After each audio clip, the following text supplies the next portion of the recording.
So ఏ బొగ్గునైనా నీళ్ళలో కొంచెం గడిగితే అందులో ఉండే ఈ యొక్క ఏది మన బూడిద లాంటి పదార్థాలు కానీ ఇవి ఉంటాయి కదా అల్కలైన్ రిలేటెడ్ కడుక్కొని పోతుంది. సబ్బులాగా కదా మామూలుగా అనుకున్నాం మన భాషలో. అంటే సబ్బు అంటే బూడిద అంటే కడిగితే పోతుంది అనేది పాయింట్. బొగ్గు అంటే పట్టుకుంటాం అనుకున్నాం. సో అప్పుడు కూడా ఇది కొంచెం బెటర్ అవుతుంది ఫస్ట్. లేదా మీరు ఇట్లా వర్షం పడుతున్నప్పుడు ఇట్లా వేసి పెడితే మంచి వర్షం పడుతుంది కదా, పర్ఫెక్ట్ క్లీనింగ్ అది. ఎందుకంటే మళ్ళీ మీ ఉప్పు నీళ్ళతో కడిగినా మళ్ళీ ఇందుకు ఉప్పు వస్తుంది లాజికల్గా. ఇక అంతకంటే మంచిది మీకు ఉండే కాబట్టి దీన్ని ఇట్లా మంచిగా కుప్ప పెట్టి కొట్టుకోవనియదు.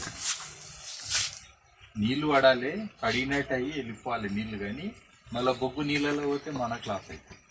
అది ఒక్కటి చేయగలిగితే పర్ఫెక్ట్. అది కావాలంటే బెస్ట్ మెథడ్ ఏంటంటే మీకు ఆల్రెడీ మీరు వాటర్ హార్వెస్టింగ్ చేస్తారు కాబట్టి మీ రూఫ్ టాప్ల మీద వర్షం పర్ఫెక్ట్ అవుతుంది. మీకు నీళ్ళు కూడా ఇంకా మీదకే మంచిగా వస్తాయి. మీ అల్కలైన అన్నీ వస్తాయి, మీదనే ఫిల్టర్ అవుతుంది. మీకు తొండపల్లిది కూడా వేస్టేజ్ ఉండదు. ఇక అసలు ఏమైనా ఉన్నా అది శుద్ధి అయిపోతుంది ఆ మాత్రం, అంతే కదా. సో ఫ్లష్ అవుట్ అన్నారు కదా మీరు, ఫ్లష్ అవుట్ కూడా ఏం లేదు ఇక. ఎందుకంటే మీదనే బొగ్గు ఫిల్టర్ అయ్యింది ఒకటి. రూఫ్ కూలింగ్ అవుతుంది మీకు, రూఫ్ ఆటోమేటిక్ కూల్ అవుతుంది. ఎందుకంటే బొగ్గు ఉంటే మనకు వేడి కిందికి రాదు కాబట్టి మీకు టెంపరేచర్ కూడా రూఫ్ మీద కంట్రోల్ అవుతుంది. ఎట్లా చూద్దాం ఇంటి మీద బొగ్గు వేసి తీసి అదంతా ఇది వేయాలి పెరిగాలి బాగాలేదని రామాయణాలు ఇవన్నీ వస్తాయి కదా. ఈ బొగ్గు పదార్థము ఇది క్యాష్యూను అరక జీడిపప్పు పైన స్పెక్ట్ ఉంటుంది. దాని భూమి లోపల గాలి లేకుండా ఫైర్ చిన్నగా ఫైర్ చేస్తే అప్పుడు ఇది వస్తుంది. అప్పుడు కార్బన్ కూడా బయటికి రిలీజ్ కాదు. అది ఎన్విరాన్మెంట్ కి నష్టం లేకుండా ఇది తయారు చేసుకొని దీనిలోకి తయారు చేస్తున్నారు. దీని హిందూపూర్లో హిందూపూర్లో కాదు, మ్యాష్ మేక్స్ అని ఉడిపి ఉంది కదా మనకు, అక్కడ ఇవి ఎక్కువ ఉంటాయి చెట్లు. మ్యాష్ మేక్స్ అని కంపెనీ ఉంది. వాళ్ళు ఏం చేస్తారంటే ఇళ్ళకేసి నూనె వెళ్తుంది. ఆ నూనెను మొత్తం గుంజుకుంటున్నారు. గుంజుకొని ఆ నూనెతోటి షిప్పులు నడిపిస్తారు. ఆడ పైసలు ఫుల్ వస్తున్నాయి. ఎందుకంటే రినోవబుల్ ఆయిల్. ఎందుకంటే ఆల్రెడీ ఇది రెగ్యులర్ క్యాషెస్ ఉంటాయి మనకు, ఆ చెట్లు ఉంటాయి. ఆ చెట్ల నుంచి వచ్చి చెల్లే కదా, అడుగు నడపలేము, మళ్ళీ వేరే అన్యాయం ఏం చేసుకోలేము. కాబట్టి ఈ ఆయిల్ని వాళ్ళు అమ్ముకుంటారు. అమ్ముకొని మిగిలిందని బయోచర్ అని చెప్పి మనకు కార్బన్ క్రెడిట్స్ తోటి. కార్బన్ క్రెడిట్స్ తోటి అంటే ఇది ఒక్క మనము టన్ను వేసినాం అనుకుందాం భూమిలో, అంతర్జాతీయంగా మనకు $200 కూడా ఇస్తున్నాం. $100 నుంచి $200 చేతిలో పెడుతున్నావు. నువ్వు వేసినందుకు మంచి పని చేస్తున్నావు అని. మేము కొన్నాం కదా, మాకందరికి మీకంటే మీకు ఎందుకు వచ్చిందో చెప్తాను నేను. ఇప్పుడు తేజస్ తయారు చేసిన వాడికి వస్తుంది. మీకు ఎటు వచ్చింది? మీకు మామూలుగా మార్కెట్లో హోల్సేల్ బొగ్గు ఉంది కదా, కట్టె బొగ్గు, ఆ బొగ్గు, ఈ బొగ్గు. నేను హోల్సేలర్లతో మాట్లాడితే నాకు ఏమన్నారు, ఒక్క ట్రక్ కొంటే డైరెక్ట్ ట్రక్ ఉంటుంది కదా, అది 16 కట్టె బొగ్గు 16,000 మినిమం టన్ ఉంది వాళ్ళ రేటు. ఫర్ ఎగ్జాంపుల్ సో అంటే ₹16 కేజీ అనుకోండి హోల్సేల్ రేటు. అట్లనే 20 మీద 25 దాకా కూడా కట్టె బొగ్గు అంటే సర్కార్ తుమ్మ బొగ్గుది హోల్సేల్ రేట్ ఉంది. అది కూడా ఒక ట్రక్ ఉంటుంది, కిలో కాదు. అది ఒరిజినల్ రేట్, మార్కెట్ రేట్. మరి మనకి ఇది ₹12 ఇచ్చి ట్రాన్స్పోర్టేషన్ అన్ని కలిపి 30 ప్లస్ 6 అని రాస్తారు. ఇలా కేజీలు రాసినప్పుడు రాయలే కానీ 30 ప్లస్ 6 అంటారు. తేమ కలుపుకొని ఇస్తారు. తేమ లేకపోతే మొత్తం కాలిపోతుంది. ఇంకొకటి సార్, ఇది కాలే ఛాన్స్ ఉంటుంది.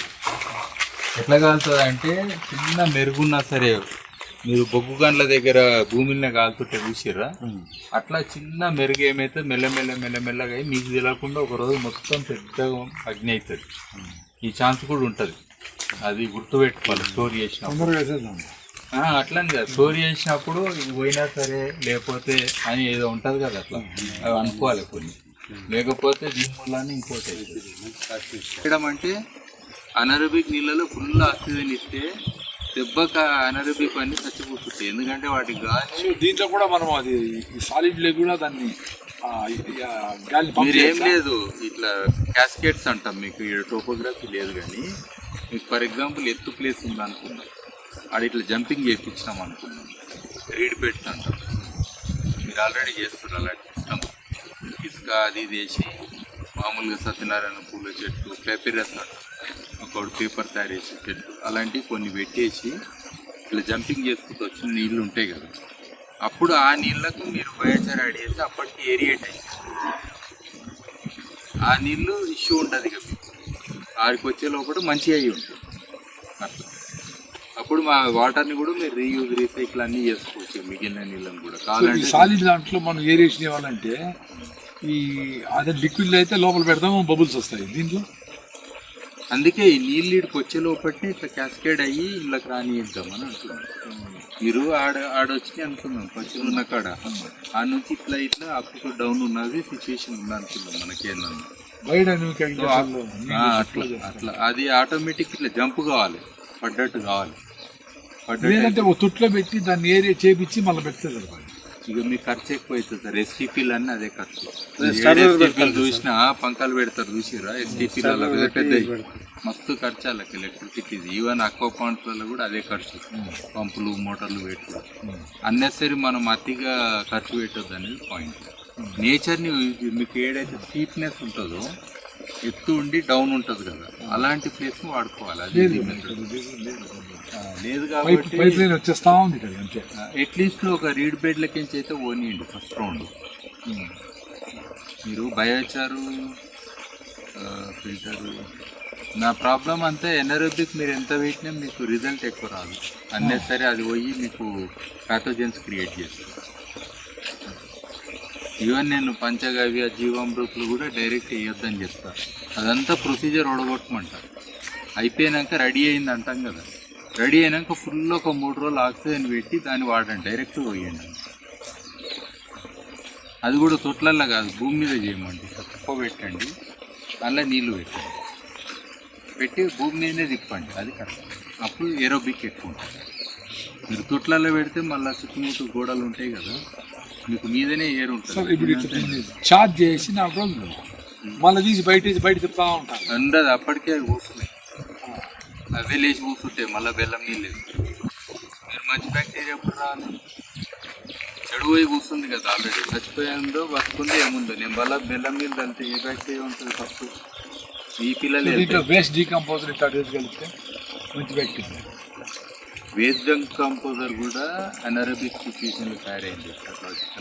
మీకు 2 ఉంటాయి కదా ప్రపంచంలో, ఒకటేమో ఏరోబిక్ తోటి విచ్ఛిన్నం చేయడం అంతే కదా, ఒకటి అనారోబిక్ తోటి చేయడం.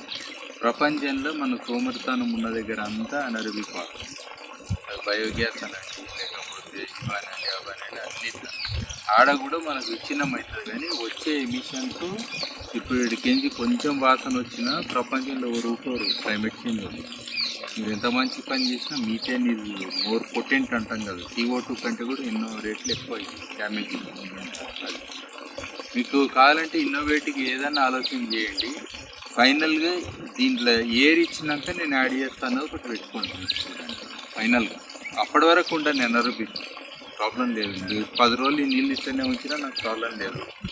బొబ్బులేసే 3 రోజుల ముందు దీన్ని బాగా ఆక్సిజన్ కొట్టి అలా యాడ్ చేస్తాను. అదొకటి 10 రోజులు ఉంచితే ప్రాబ్లం ఉంటుంది. సపరేట్గా ఒక దిక్కు నీళ్ళు ఉంటాయి. కానీ వేసే ముందు మాత్రం బాగా ఆక్సిజన్ ఇచ్చి మీరు వేస్తారు అనేది అనుకోండి. అంటే ఆక్సిజన్ అంటే గాలి ఇవ్వడం అంటే దాన్ని మీరు చిల్కరా కవం పెట్టోటి ఆ కవం తిరుపుడే డైరెక్ట్. అంటే మీరు ఏం చేస్తారో తెలియదు, గాలి అన్ని ఇస్తారు లేదా దాన్ని చిల్కడం చేయడం లేదా ఇట్లా దుంకడం. వాటర్ ఫాల్ కాదు, వీలు కాదు. మిషన్ అంటే పంకాలు పెట్టాలి మస్తు కట్టి. ఇప్పుడు ఏరియేట్ చేసేట్టుగా అదే బబుల్స్ పెట్టండి. మీకు మంచి బబుల్స్ ఉన్నాయి, 24 గంటలు పని చేసినా ఖరాబ్ కానీ. అక్వేరియన్స్ కోసం మంచి టెక్నాలజీ తయారైంది. మనకని కాదు, ఈవెన్ అన్ని అక్వాకల్చర్ ఇవన్నీ ఉంటాయి కదా, వాటి కోసం తయారైనాయి ఆల్రెడీ ఎఫిషియెంట్. ఓ సోలార్ పెట్టి ఇక్కడికి వచ్చి అట్లా పోతాను సార్, వీడికి వచ్చేసి ఇక్కడ చేసి మళ్ళీ వదిలిపెట్టాలి.